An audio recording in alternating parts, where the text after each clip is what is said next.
Ya tenemos a nuestro invitado del día, Mario Porto, ¿cómo le va? ¿Qué tal? Buen día. ¿Está bien? Sí, ¿por qué? Me gusta el look canchero que tiene el diputado. gusta? Está bueno. Nosotros celebramos acá cuando los diputados se visten bien, se ayornan. Nos gusta. Bueno, a mí me gusta también, así que Perfecto. coincidimos. ¿Está bien? Sí, sí. ¿Por qué pregunto esto de esta manera tan enfática? La provincia de Buenos Aires está realmente encendida en términos políticos. Y la provincia de Buenos Aires siempre, a lo largo de toda la historia, vivió esa pero tensión. Quizás, a pocos meses de haber una elección, podía estar todo más tranquilo, pero Sí, pero cuando está hay el una libro de pases abierto todavía. Lo que pasa es que cuando hay una elección de medio término y una gestión que se termina y que no tiene reelección, como es la del gobernador, en este caso se empieza a armar el dibujo del futuro. Y cuando hay dibujo del futuro, empiezan a aparecer los intereses personales y eso tensiona siempre. ¿Dónde está el futuro del peronismo hoy? ¿Dónde está el futuro del peronismo? Y yo creo que en la continuidad de este proyecto político que comenzó hace 10 años. ¿Quién reencarna esa? ¿Quién hace la síntesis? Y hoy la verdad que la síntesis la hace la presidenta, ¿no? Yo creo que el futuro está en la continuidad de la jefatura política de la presidenta. Y que aparezcan otros dirigentes que puedan hacer una síntesis de lo que es históricamente la heterogeneidad del peronismo, ¿no? Pero lo pregunto quizás de una forma más tajante. Dale. ¿Tiene que continuar la presidenta de la Nación? ¿Como presidenta? O sea, hacer las posibilidades para... No, por eso yo te decía la jefatura política. ¿Y Hay una constitución que lo impide. Por eso le preguntaba... Pero hay una teoría hay una de que Cristina, una vez que se aleje del poder, va a seguir tratando de manejar el vaivén del país desde algún lugar, Y digamos. sería bueno eso, ¿no? El modelo Lula me parece que es un buen modelo. O sea, ¿le gustaría que Cristina, alejada del poder, siga manejando todo? Sí, que sea la jefa del partido, sí, por supuesto. Pero eso no es muy constitucional, eso, ni democrático. ¿Qué?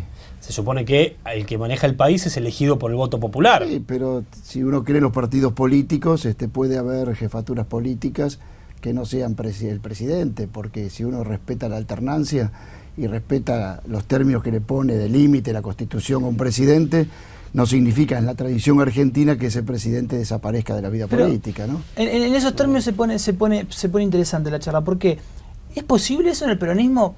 ¿Por qué le pregunto esto? Es complejo en el peronismo. Por eso ¿cierto? digo, porque le pregunto esto porque, a ver, la presidenta de la Nación, retirada a cuarteles de invierno porque no puede tener ningún cargo ejecutivo, porque lo determina la Constitución, y va a ceder la banda presidencial. Y decide mantener quizás el poder dentro del peronismo. Va y le llama a un gobernador y le dice, no, tenés que hacer esto. Y el gobernador la mira y le dice, Cristina, te aprecio, te respeto, está todo muy lindo, pero el poder lo tengo yo y vos estás en tu casa en Calafate. El peronismo se ha caracterizado por eso. Sí, pasa que esto es inédito, ¿no? Digo, el primer peronismo termina con un golpe de Estado. Por lo tanto, no hubo una experiencia de continuidad una transición ordenada, en el poder, dice usted. claro. Así que eso no ha ocurrido. Y el peronismo nunca se sucedió a sí mismo. Entonces, vamos a ver qué ocurre. Se sucede con esa transición de Duhalde en 2001 cuando aparece Kirchner. Entonces, bueno, es cierto que uno siempre disputa jefatura política. En el peronismo, quien conduce es el que es el jefe político.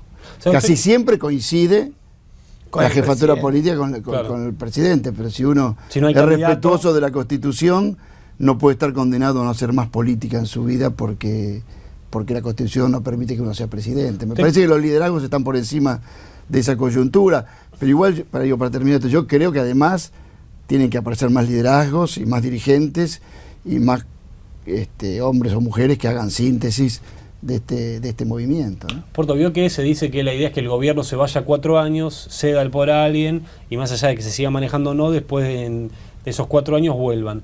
¿Usted cree que ya se están tejiendo movimientos para que Cristina pueda seguir manejando los hilos del país después de 2015 con un candidato que quizá no sea el que mejor mida? ¿Sabes lo que pasa? Que, digo, los liderazgos son liderazgos sociales y por lo tanto uno no los puede planificar previamente, ¿no? Si el peso, la opinión, el accionar de Cristina Fernández de Kirchner está vigente, bueno, ella va a pesar, por supuesto, y capaz que aparece en la Argentina un modelo que en general nunca ocurrió demasiado, no digo que nunca ocurrió demasiado, que es la vuelta después de un periodo de descanso. Bueno, volvió Irigoyen después de Alvear y volvió Roca después de 2 periodos, ¿no? O sea, se le imagina volviendo. Y yo no sé cuál es su deseo político, ¿viste? Porque ahí entran subjetividades. Capaz que mi deseo es que vuelva. No sé si ese es el deseo de ella. Pero yo creo también que, aquí me pongo más ortodoxo, peronista ortodoxo, creo que la organización es superior al tiempo. Me parece que una organización colectiva vale más que los liderazgos individuales. ¿Scioli sintetiza esa idea de peronismo, kirchnerismo, sucesión a Cristina? ¿Se puede sintetizar todo eso en Daniel Scioli? Daniel Scioli, creo... Aparte está lejos, no lo está escuchando, así que no, lo puede decir la verdad. Yo hablo con él.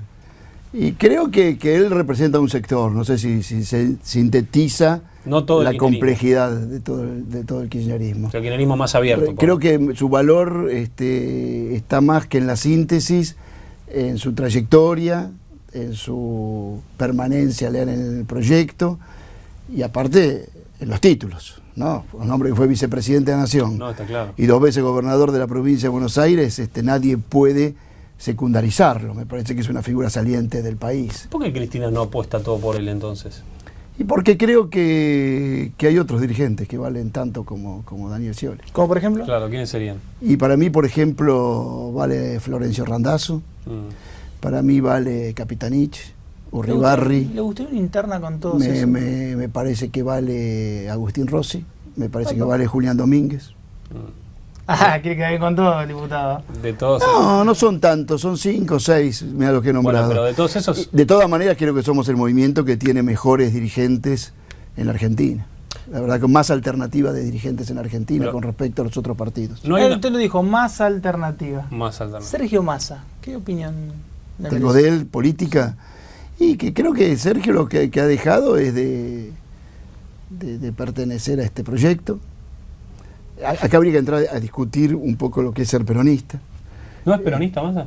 Y yo no puedo decir que no, porque el peronismo es una autorreferencia, ¿no? Si alguien dice que es peronista, ¿quién puede decir que no lo es? Me parece que elige... Bueno, hay un dicho que dice que todos somos peronistas, nada más que no lo sabemos.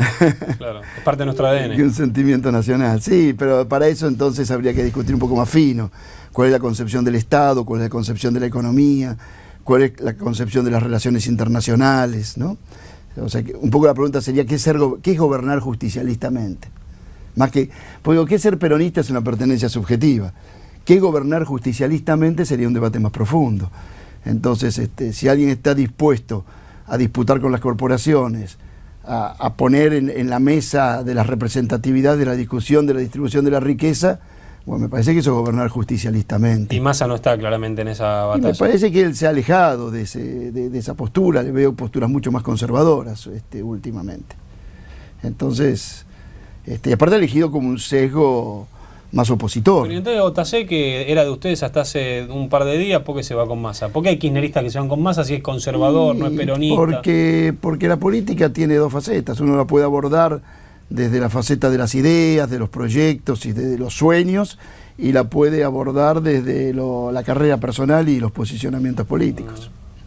Les importa ganar las elecciones a ellos nada más. Y si el primer candidato nuestro en mi sección, que es la primera, de la primera sección electoral a senador, que era un hombre de OTC, deja el bloque para pasarse al de Massa, cuando hace un mes lo votaron porque era el Frente para la Victoria, porque realmente a él no lo conocía absolutamente nadie, sino que se votó el Frente para la Victoria, me parece que es un posicionamiento más personal que una idea política. Creo yo que es eso.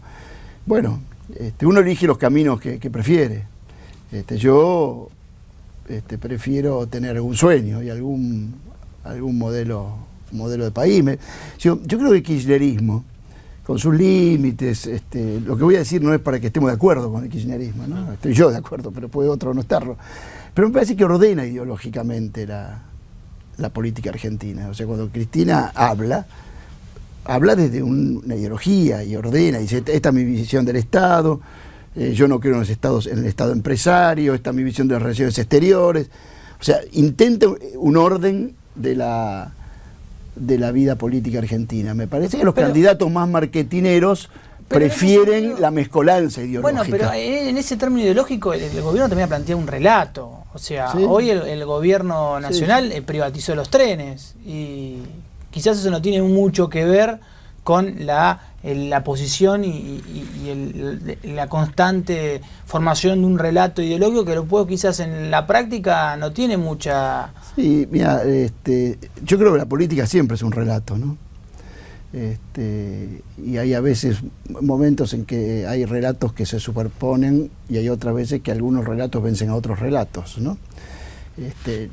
Los medios masivos de comunicación también son un relato. Así que la política también es un relato, entre otras cosas.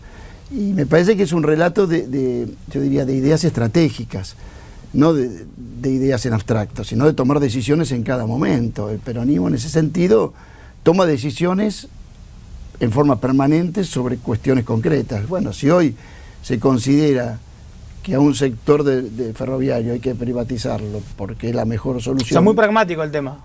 Y porque la política también es pragmatismo. El tema es a quién representás cuando estás discutiendo algo, si los intereses del capital concentrado, si representás a los intereses más corporativos o querés representar intereses más generales de la población. ¿Cree que va a haber como una cuota de panquequismo en el kirchnerismo con lo de OTC, que muchos se van a dar vuelta e irse con Massa?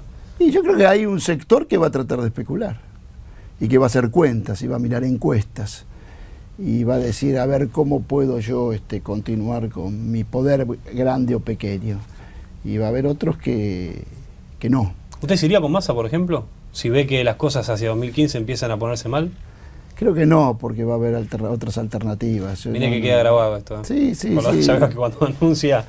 No, por eso, es una pregunta de decir a futuro. Yo no me iría con Massa si Massa presenta este proyecto que está presentando hoy, ¿no? Y el proyecto de ustedes, del kirchnerismo, más duro, del 20 puntos, ¿en quién piensa, le voy a preguntar, que se va a vehiculizar? ¿Va a haber un Scioli, más allá de la interna? Porque yo creo que sería bueno que hubiese unas PASO donde pero, estuviese Scioli y algún otro candidato. Pero usted, si fuera el que maneja los destinos de este país, ¿va a sortear el destino del kirchnerismo a unas PASO? Si lo que importa ahí es el candidato que más mide las encuestas. Todos sabemos que es así. A nadie le importa que Uribarri quiera ser presidente. Si Uribarri mide 2 puntos, hay 7 de conocimiento a nivel nacional. Y Scioli es un tanque. Le sería bueno a Scioli vencer a alguien también en las PASO. Le daría más fortaleza. Yo te creo que lo sí. legitima como candidato. Sí, y aparte lo ordena, y en esa interna, le da envergadura política. ¿Y en esa interna hay lugar para Massa? Yo creo que no. Yo creo que Massa ha elegido ser el opositor. Porque aparte abreva votos desde ese sector. Digo, por eso la jugada, Tassé por decir el símbolo, ¿no? Sí, cualquiera. Esta jugada lo pone en tensión, porque por un lado él recurre a algo que Massa tiene muy arraigado, que es ser un peronista del conurbano, digamos. Entonces gana intendentes. Por otro lado, él ha tenido un gran voto opositor, sí, no solo al kirchnerismo, claro, sino al peronismo. Sí, claro. Y esto lo va a poner en tensión. Bueno, él va a tener que decidir eso. Bueno, ahí se va a ver su envergadura política. Pero yo lo que creo que lo importante es si este país va a seguir tratando de aumentar el bienestar general, de ampliar la soberanía, de poder poner en tensión el poder, de discutir redistribución de renta. Me parece que eso caracteriza a los movimientos populares en América Latina, discutir cómo se redistribuye la renta. Si renunciamos a eso, yo puedo llamar que soy peronista, pero no soy más. Entiendo eso desde el discurso, lo entiendo como quizás desde la construcción de un relato, de un objetivo quizás político, pero antes de plantearse quizás objetivos algo utópicos, ¿no es más fácil, por ejemplo, admitir la inflación y tratar de combatirla? Y creo que se está combatiendo, ¿no? No pareciera. Yo creo que sí, yo creo que... eso le va a afectar, eso le va a llegar... Diga la verdad, porque cuando va al supermercado y ve que todo sube toda la semana sistemáticamente, no dice, pero estos muchachos, ¿qué están haciendo? No digo gobierno. Eso, yo sé lo que están haciendo. Están pulseando con quienes quieren no distribuir y concentrar más riqueza, y estamos pulseando contra quienes quieren llevar el dólar a 14 o a 15. Estoy de acuerdo con usted. Ahora, hasta hace un año ellos mismos eran los que manejaban los supermercados, que manejaban la economía y a nadie le molestaba. Digo, la foto con Alfredo Coto no hablaba de que hubiera una enemistad con Coto. Ahora Coto es el malo. Y porque la política no es ser amigo o ser enemigo. La política es, frente a cada coyuntura, enfrentarse o acordar. Pero la persona que va al supermercado... Yo creo que el gobierno, como nadie, está enfrentándose al aumento de precios, lo está poniendo en el plano de la política. Hoy un diario decía, Clarín decía, que el gobierno solo apela a la política para combatir la inflación. Sí, que Cristina cree que es una cuestión política. Claro, y que faltan cuestiones técnicas. No, lo que es otro modelo de organización. Nosotros no vamos ni a apelar a los despidos, ni al ajuste, ni a un ejército de reserva para bajar salarios. Decían que no iban a apelar la devaluación y se devaluó. Sí, no como querían los grupos de poder. Pero a eso voy, con esos grupos de poder. Y a veces, porque uno en la historia muchas veces no hace todo lo que uno quiere. Pero ¿no cree que es más fácil hacer una autocrítica? Porque cuando usted lo escucha, lo escuchaba también a otro diputado ayer, y siempre la oposición es: alguien del otro lado nos quiere voltear, alguien del otro lado quiere ganar más plata, alguien del otro lado quiere... La teoría de la conspiración permanente. Digamos. A los supermercados, yo no creo que yo crea que... me van a saber de él, pero que Coto quiere ganar plata, la verdad... no me parece un delito. Hace 60 años. No lo estoy defendiendo a Coto porque es bastante, tiene sus cosas también, pero estoy diciendo es un empresario y quiere ganar plata. Claro, y el Estado tiene la obligación de ponerle coto a Coto en la plata que quiere ganar. Pero eso no lo pone como un tipo malo que está en contra de la República Argentina. En el capitalismo no hay malos o buenos. Lo que hay es gente que quiere ganar dinero, y uno puede tener un Estado que sea ausente. Perfecto. O puede tener un Estado que pueda... Ahora, ¿usted no cree? Terciar en esa puja. Cuando hay mercado libre, pierden los pobres. ¿Usted no cree que esa inflación que aumenta no tiene también un porcentaje muy grave de responsabilidad de decisiones que ha tomado el gobierno nacional? ¿Y no necesariamente de responsabilidad de empresarios que quieren ganar más plata? Yo creo que no. Creo que... O sea, ¿no hubo errores del gobierno nacional? No, seguramente hubo errores. En todos los gobiernos hay errores. Yo puedo hablar... Yo fui 8 años ministro de Educación de la provincia de Buenos Aires. He tenido cientos de errores. Sí, ¿cómo claro. No va a haber errores en los gobiernos? Yo podría hacer una lista de errores y llenaría una hoja de errores. Ahora, el tema es cuál es el modelo de país. Cuando dicen no hay plan económico, no, lo que no hay es un plan económico como quieren los exportadores, como quieren los empresarios. ¿Sabe cuál es la contradicción? Yo entiendo lo que usted dice y hasta estoy de acuerdo con un montón de cosas. Ahora, el modelo de país, o como usted dice que están luchando contra la inflación, se choca contra la realidad, porque por más que haya sectores conspirativos, empresarios malos que quieren ganar plata, cuando uno va al supermercado la cosa está más cara y viene sistemáticamente aumentando desde hace años y no frena la inflación. Entonces, quizá uno lo que espera como individuo y persona que vive en este país es que haya menos relato y haya menos realidad.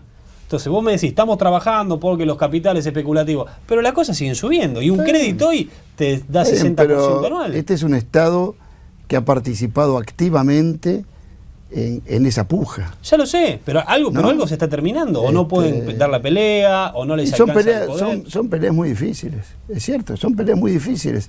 Pero ¿es el peor momento del gobierno para usted desde que están acá? Y este fue un muy mal momento, el de diciembre, enero, sí. Casi similar al de... 2001. No. 2008. No, ¿sabe por qué le digo 2001? Incomparable, 2001. No, ¿sabe por qué le digo 2001? Estamos frente a un país sólido. No, claro. Yo le digo, ¿por qué le digo eso? Y no creo que estemos en nada. No, estaba pensando en la 125. 2008. La 125. Siempre peleamos contra los mismos, más o menos. Me dio la sensación de que muchos tildaron los acuartelamientos de la policía como un intento de golpe de Estado. Y yo, la verdad que no sé, no tengo información de si fue un golpe de Estado o no. Pero me da la sensación de que hay movimiento de gente que está tratando de que esto se termine antes, cosa que no se puede, que es muy difícil. La gente lo desea, pero me parece que la mayoría de los argentinos quiere resolver las cosas democráticamente. Y me parece que si hay alguien que lo desea, que a veces uno lo ve expresado en las redes y todo eso, no es que no hay que observarlo, pero yo no lo pongo como el núcleo más importante. Usted fue ministro. Creo que acá hay puja económica, cómo repartimos la renta y cómo redistribuimos la renta. Me parece que ese es el pero la distribución de la riqueza la venimos discutiendo hace 10 años, es como una de las grandes bases de la famosa década ganada, y la verdad es que no hay distribución de nada. Y yo creo que esta es una sociedad mucho mejor que hace 10 años. Mucho mejor que hace 10 años. Usted fue 8 años ministro de Educación. Sí. Me imagino que algo del tema de las paritarias tiene, ¿no? Por más que las paritarias en ese momento hayan sido mucho más lánguidas que ahora. Algunos docentes piden 60%. ¿Cuánto hay que darle a los docentes? Porcentaje no lo sé. ¿Por qué tienen miedo? Si la inflación es del 10 para ustedes, hay que darle el 12. No. Si es del Yo 30, queda del mira, 30. nunca, cuando era ministro no decía porcentaje, menos ahora que no lo soy. Por varias razones. Una, porque están en plena paritaria y yo no voy a aparecer participando en ellas cuando no me corresponde. Pero es una de las personas de este país que más se entiende de educación. Sí, y que sé mucho de paritarias, es cierto. Por eso le digo. Segundo es que, viste, a veces el porcentaje es engañoso, porque lo único que miramos es el porcentaje que se le da de aumento al salario mínimo del que recién se inicia. Sí. Y la educación después tiene una pirámide muy compleja. Entonces, el porcentaje va a ser distinto si vos, para llegar a un número X, 5.000 o 4.000 de mínimo, el que se elija, lo pones en el básico, porque si vos lo pones en el básico va a haber aumentos diferenciados en la carrera jerárquica, que si das una suma fija, y entonces por lo tanto le vas a dar un 30 de aumento al de abajo y le vas a dar un 8 al de arriba. Suma fija no sirve, según lo que usted... No, para mí no. Mi esquema cuando era ministro, que trataba de lograr, y creo que hay que hacerlo gradualmente en Argentina, era fortalecer el básico para mantener la carrera salarial, la equidad, de manera... Sí, la carrera salarial de manera compacta. Ahora, eso sale mucho más plata. Cuando vos ponés en el básico, seguramente con los recursos que tenés, vas a poder dar un aumento menor. Abajo. ¿Usted cree que la paritaria se va a poder ajustar más o menos a la inflación o no van a lograr eso? Yo creo que la paritaria en la provincia de Buenos Aires estamos hablando. Sí, ¿no? sí, claro, que es la Porque más áspera. Es la más difícil. Digo, porque aparte hay valores diferenciados con otras provincias. Y aparte, 60% están pidiendo. Y aparte la inflación también, o el costo de vida más que la inflación, el costo de que hace vivir es diferente en una provincia del sur que en la provincia de Buenos Aires, que en La Pampa, digamos. Pero me parece que si están hablando del 25 que ya rechazaron los gremios, creo que por ahí deberían la discusión va a estar entre el 25 y el 30, me parece a mí, pero vuelvo a decirte, decir 25 o 30 es brutamente decirlo. ¿Sabes por qué es brutamente? Porque después cuando te sentás a ver cómo ejecutás eso, es engañoso. Capaz que das 25 abajo, o 30 abajo y 6 arriba. Y capaz que si das 26 todos parejos, es otra masa salarial. Pero yo creo que va a estar ahí la discusión. Yo creo que no va a poder ser menos, pero tampoco va a poder ser de 60. De 60, muy bien. Porto, ¿qué se va a discutir en el Congreso de la Nación este año? Este año, y yo creo que lo primero es el código. ¿Código penal? No, el civil y comercial. Lo que falta del civil. Sí, lo que falta del civil y el comercial, y después tal vez el penal. ¿Va a estar, hay que ponerle a la mirada en el Congreso? ¿Cree que se va a disputar teniendo en cuenta los nombres que hay sentados en las bancas? Y va a ser lindo el Congreso ¿Se va a animar a pedir la palabra este año o va a dejar que se mate nosotros? No. Lo hablaba con un diputado, o sea, me refiero a diputados que no tienen que no van a participar de la contienda del 2015 o que no tienen la... Dice, bueno, que se mate Carrió, Massa, No, a mí, si decís lo que a mí me gustaría es participar. Y aparte me parece que hay gente interesante para debatir. Así que pero somos un bloque de 130 y pico de diputados, a veces no hablas. Es una pregunta que me hace que sí, obligatoriamente, está casi de compromiso, pero ¿están conformes con la conducción de Di Tulio? Sí, claro. ¿Viste? Sí, yo pero... más verde. No, pero te agrego para que seas anaranjado. Soy amigo de Juliana Di Tulio y milito con ella en Morón desde hace más de 20 años, así que, o más. Y creamos una agrupación juntos, que se llamaba Militancia, así que la conozco mucho, por lo tanto eso me conforma. ¿No lo extraña a Rossi? Y sí, porque Rossi fue... Yo no tengo experiencia como diputado, o sea, soy espectador de diputados, solamente lo tuve a Rossi como jefe de bloque, pero me pareció haber sido de los mejores jefes de bloque de la democracia. No solamente del peronismo, sino de su conjunto. Me parece que Agustín es de una envergadura política muy grande, la de Rossi. Y realmente sus discursos son, sus discursos de cierre van a formar parte de un gran material de la historia argentina contemporánea, porque era un tipo ordenador de la política. Yo leo por lo menos la última mía. ¿Usted cree que Cristina está totalmente convencida de que los cambios que están haciendo en la economía son los mejores? Sí, creo que cuando eligió que el ministro sea Axel Kicillof, eligió un rumbo un rumbo claro, con un papel de un Estado activo que intervenga en la disputa entre el capital y el trabajo. Aunque devaluaron. Y eso es que no peronismo. devaluar, no importa eso. Y porque a veces uno toma medidas que no desea y cuando las toma hay que tratar de que sea lo más beneficioso para el pensamiento de uno, ¿no? Estaban jugando que el dólar esté a 15, bueno, el dólar está a 8. Veamos cómo termina el año y yo creo que este año, cuando termine el año, va a ser una devaluación anual más baja que la del año pasado. Gracias. Mario No, a Porto, ustedes. diputado nacional del Frente para la Victoria, gracias por estar en No, Infobae gracias a ustedes. TV.